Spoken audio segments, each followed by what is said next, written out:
आज हम लोग पढ़ेंगे क्लास 10 का समरूपता के बारे में, यानी समरूप त्रिभुज के बारे में पढ़ेंगे। सिमिलर ट्रायंगल के बारे में आज हम लोग पढ़ने जा रहे हैं।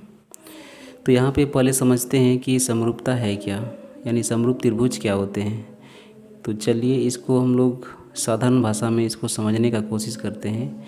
जैसे यहाँ पे लिखा हुआ है समरूप त्रिभुज। तो समरूप को अगर देखा जाए तो समरूप में से सम का जो अर्थ है, सम का अर्थ हम लोग समझ सकते हैं कि सम का अर्थ हम लोग का समान है, और रूप का जो अर्थ है इसको हम लोग चेहरा कह सकते हैं। तो ये समरूप यानी समान चेहरा। तो यहाँ पे त्रिभुज में समान चेहरा यानी समरूप किस तरह से होंगे, तो यहाँ पे एक उदाहरण लेके हम लोग समझते हैं। मान के चलिए दो त्रिभुज यहाँ पे दिया हुआ है, एक त्रिभुज ABC है और दूसरा त्रिभुज PQR है। तो त्रिभुज ABC में देखिए ये कोण हम लोग का 60 डिग्री है और ये भी कोण हम लोग का 60 डिग्री है।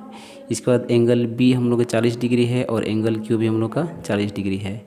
इसके बाद इसमें एंगल C हम लोग का 80 डिग्री है और इसमें भी हम लोग का 80 डिग्री है।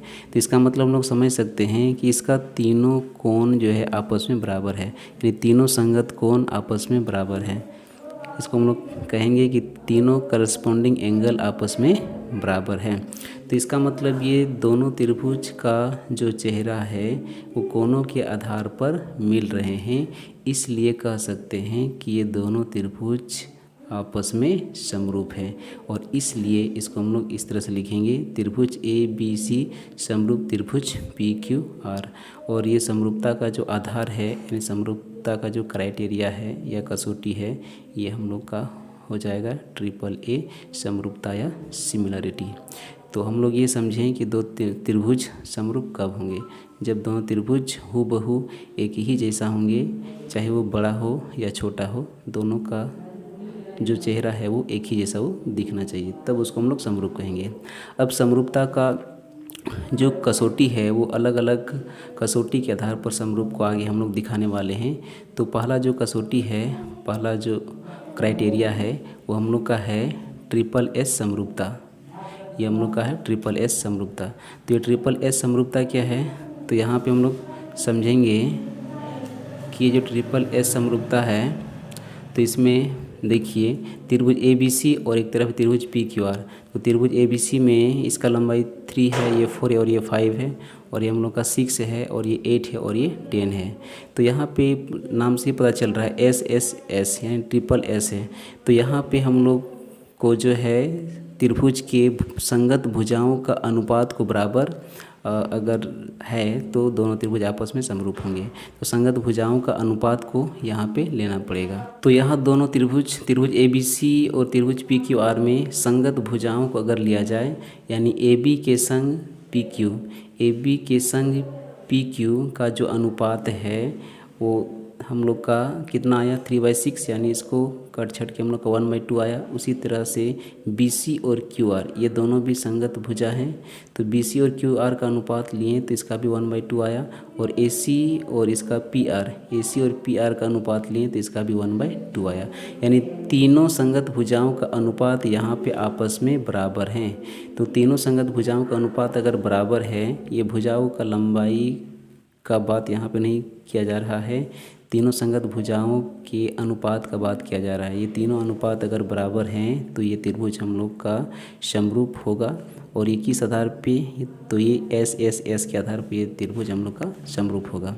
तो ये हम लोग का क्राइटेरिया नंबर फर्स्ट था, जिसके आधार पर दो त्रिभुज आपस में समरूप होंगे। इसके बाद आगे हम लोग देखते हैं, ये आगे समरूपता जो है या सिमिलरिटी जो है, ये नंबर 2 है हम लोग का SAS समरूपता या सिमिलरिटी। तो इसमें ट्रायंगल ABC है और एक तरफ ट्रायंगल PQR। तो ABC में अगर देखा जाए तो ABC में AB का लंबाई है 5 और इसका हम लोग का 10 है, ये हम लोग का 8 है और इसमें हम लोग का 16 है। तो यहाँ पे SAS में 2 साइड दिया हुआ है, तो यहाँ पर भी हम लोग समझ सकते हैं कि 2 भुजा दिया है, तो 2 संगत भुजाओं का अनुपात आपस में बराबर आना चाहिए। तो यहाँ पे हम लोग देख ले रहे हैं, तो यहाँ पे AB और PQ, इसका AB और इसका AB और PQ भुजा का अनुपात अगर लिया जाए तो हम लोग का 5/10 यानी 1/2 आया। उसी तरह से BC और QR का अनुपात अगर लिया जाए तो BC/QR का अनुपात लिया जाए तो इसमें भी हम लोग का 1/2 आया। यानी ये दोनों भुजा का अनुपात 1/2, फिर ये दोनों भुजा का अनुपात 1/2, यानी यहाँ भी दोनों भुजाओं का अनुपात बराबर है तो इसको SS कहेंगे। और बीच में A लिखा हुआ है तो ये दोनों भुजाओं के अनुपात के बीच का कोण बराबर होना चाहिए। तो यहाँ पे बीच का कोण तो बराबर है, ये 70 है तो ये भी 70 है। तो इसका मतलब ये दो भुजाओं का अनुपात बराबर है और बीच का कोण बराबर है, तो इसको कह सकते हैं कि ये दोनों त्रिभुज आपस में समरूप होंगे। तो किस कसौटी के आधार पे या किस क्राइटेरिया के आधार पर, तो ये हम लोग का हो जाएगा SAS के आधार पे होगा। और इस तरह से हम लोग लिख सकते हैं ट्रायंगल ABC समरूप ट्रायंगल PQR। और ये किस कसौटी के आधार पर, तो ये हम लोग का हो जाएगा SAS कसौटी के आधार पर या SAS क्राइटेरिया के आधार पर ये समरूप होंगे। अब यहाँ पे तीसरा जो कसौटी है ये हम लोग का AAA समरूपता है या AAA सिमिलरिटी है। तो इसके आधार पर त्रिभुज जो है किस तरह से समरूप होंगे। तो यहाँ पे त्रिभुज ABC और त्रिभुज PQR दिया हुआ है। तो इस त्रिभुज में एंगल A 50 डिग्री दिया हुआ है और एंगल B हम लोग का 60 डिग्री दिया है, एंगल C हम लोग का 70 डिग्री दिया हुआ है।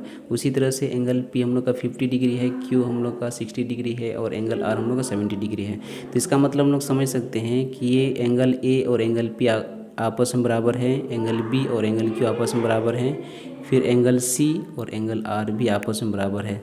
इसका मतलब कह सकते हैं कि इसमें पहला कोण, दूसरा कोण और तीसरा कोण यानी तीनों संगत कोण आपस में बराबर हैं। तो ये अगर किसी दो त्रिभुज में तीनों संगत कोण आपस में बराबर हैं तो वो भी त्रिभुज समरूप होंगे। और उसको हम लोग कहेंगे, मान के चलिए कि दोनों का नाम त्रिभुज ABC और त्रिभुज PQR है। तो यहाँ पे लिखेंगे त्रिभुज ABC समरूप त्रिभुज PQR। और किस कसौटी के आधार पे, तो ये AAA समरूपता के आधार पर या सिमिलरिटी के आधार पर ये दोनों त्रिभुज समरूप होंगे, यानी इसमें तीनों कोण मिलना चाहिए। उसी तरह से समरूपता नंबर जो फोर्थ है या फोर्थ जो कसौटी है ये AA समरूपता है। तो AA समरूपता जो है इसमें त्रिभुज मान के चलिए ABC और त्रिभुज PQR है। इसमें से AAC पता चल रहा है कि इसमें दो कोण हम लोग का दिया हुआ रहेगा। तो पहला कोण हम लोग का A है 100 डिग्री और B है 40 डिग्री। उसी तरह से एंगल P है 100 डिग्री और एंगल Q है 40 डिग्री। तो इसमें दो कोण आपस में बराबर हैं। तो इसका मतलब यहाँ दो कोण भी आपस में बराबर अगर होंगे तो वो भी त्रिभुज आपस में समरूप होंगे और इसको कहेंगे AA समरूपता। लेकिन पीछे हम लोग पढ़ें कि ये तीन कोण अगर आपस में बराबर है, पीछे हम लोग देखें तीनों कोण अगर बराबर हैं तो त्रिभुज हम लोग का समरूप होंगे। लेकिन यहाँ तो हम लोग का दो कोण है, यहाँ हम लोग का दो ही कोण दिया हुआ है। तो क्या ये समरूप होंगे? तो ये भी समरूप होंगे। क्यों? क्योंकि यहाँ पे अगर देखा जाए तो ये 100 डिग्री है, ये 40 डिग्री है। तो तीसरा कोण जो है निश्चित है कि ये 40 डिग्री ही होगा। और उसी तरह से 100 डिग्री, 40 डिग्री और तीसरा निश्चित है कि यहाँ 40 डिग्री होगा, क्योंकि त्रिभुज के तीनों कोणों का योगफल 180 डिग्री होता है। इसलिए हम लोग समझ सकते हैं कि यहाँ पे अगर दो कोण मिल रहा है तो यहाँ पे हम लोग देख पा रहे हैं कि तीसरा कोण जो हम लोग का है ये ऑटोमेटिक हम लोग का मिल जा रहा है। इसका मतलब ये हुआ कि अगर दो त्रिभुज में दो कोण अगर मिल रहा है तो निश्चित है कि तीसरा कोण भी मिलेगा। अब ये त्रिभुज भी आपस में समरूप होंगे और इसको हम लोग कहेंगे AA समरूपता। तो इस प्रकार हम लोग देखें कि समरूपता के लिए जो है अलग अलग कसौटी देखें। तो यहाँ पहला हम लोग देखें SSS समरूपता या सिमिलरिटी, SS समरूपता या सिमिलरिटी और AAA समरूपता और अंत में हम लोग का AA समरूपता या सिमिलरिटी है। तो याद रखेंगे इस बात को, यहाँ पे थोड़ा सा ध्यान देंगे। यदि दो त्रिभुज समरूप है, जैसे हम लोग यहाँ पे त्रिभुज ABC और त्रिभुज PQR को लिए, तो ये दोनों त्रिभुज किसी कसौटी के आधार पर ये समरूप हो सकता है SSS क्राइटेरिया के आधार पर ये सिमिलर हो, या फिर S के आधार पर सिमिलर हो, या AAA के आधार पर सिमिलर हो, या AA के आधार पर सिमिलर हो या समरूप हो। तो याद रखेंगे दो त्रिभुज अगर समरूप हो गया तो ये बात को याद रखेंगे कि ये दोनों त्रिभुज अगर समरूप है, ये चारों में से किसी के आधार पर समरूप हैं, तो ये याद रखेंगे कि पहला जो होगा उसके संगत कोण बराबर होंगे और दूसरा उसके संगत भुजाओं का अनुपात बराबर होगा। कहने का मतलब है कि इसका एंगल A जो होगा वो एंगल P के बराबर होगा। उसी तरह से एंगल B जो होगा एंगल Q के बराबर होगा और एंगल C जो होगा एंगल R के बराबर होगा। ये ऑर्डर को हमेशा याद रखेंगे, यानी एकदम इसको क्रम से ही रखेंगे। तो आगे भी इसी तरह का जो होगा, जिस तरह से हम लोग क्रम से कोनों को लिए और ये सभी कोण आपस में बराबर होंगे, उसी तरह से भुजाओं का अनुपात को भी क्रम से ही लेंगे। जैसे ए बी का अनुपात पी क्यू के साथ में, फिर बी सी का अनुपात क्यू आर के साथ में, और ए सी का अनुपात जो है पी आर के साथ में। ये तीनों भुजाओं का संगत भुजाओं का अनुपात भी हमेशा आपस में बराबर होंगे।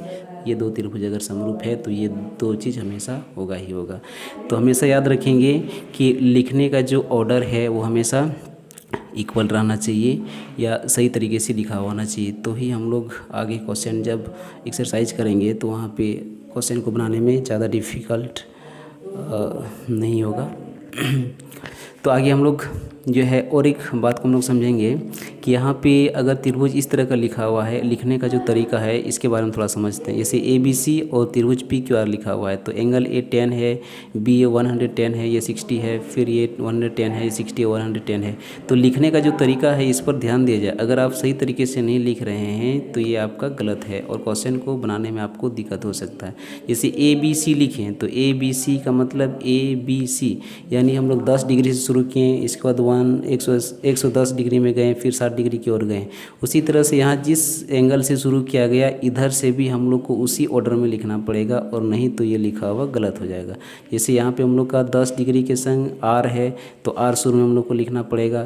10 के बाद हम लोग का 110 गया तो आर के बाद 110 किधर है, हम लोग का पी है, तो आर के बाद पी की तरफ हम लोग जाएंगे, और पी के बाद हम लोग का जो है 60 की तरफ है तो यहाँ पे क्यू की ओर जाएंगे। तो ये ऑर्डर लिखना हमेशा याद रखेंगे, जिससे हम लोग को क्वेश्चन को सॉल्व करने में आसानी होगा।